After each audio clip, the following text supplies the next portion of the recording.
ஒரு அழகான காலை பொழுது. தேனி தன் கூட்டிலிருந்து தேனை எடுத்துக்கொண்டு கணபதியை பார்க்க சென்று கொண்டிருந்தது. அப்போது அது யோசித்து கொண்டே இருந்தது. இத்தேனின் சுவையை கண்டு விநாயகர் நமக்கு என்ன வரம் கொடுப்பார் என்று யோசித்து கொண்டே போயிருந்தது. விநாயகரையும் பார்த்தது. விநாயகரிடம் கொடுத்தது. விநாயகா, தேனி மிகவும் அருமையாக உள்ளது. இத்தேனை சாப்பிட்டு நான் நன்றாக உணர்ந்தேன். உனக்கு ஏதாவது வரம் என்றுமென்றால் கேள் என்று தேனியிடம் கேட்டார். தேனியோ, நாம் ஒரு வித்தியாசமானதை கேட்போம். நான் யாரை கொட்டினேனோ அம்மனிதன் இறந்து விட வேண்டும்.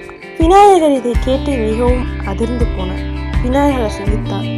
உனது கெட்ட வஞ்சத்தை நான் அடியோடு அளிப்பேன் என்று நினைத்தார்.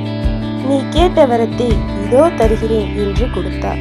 நீ யாரை கொட்டுகிறாயோ கொட்டுனவுடன் உன் கொடுக்கும் போய்விடும், உன் உயிரும் போய்விடும். குழந்தைகளே, இந்த கதையை பார்த்து நீங்க தெரிந்து கொண்டது என்ன? நன்மை விதைப்பவன் நன்மையை அறுப்பான், தீமை விதைப்பவன் தீமையை அறுப்பான். நன்றி குழந்தைகளே.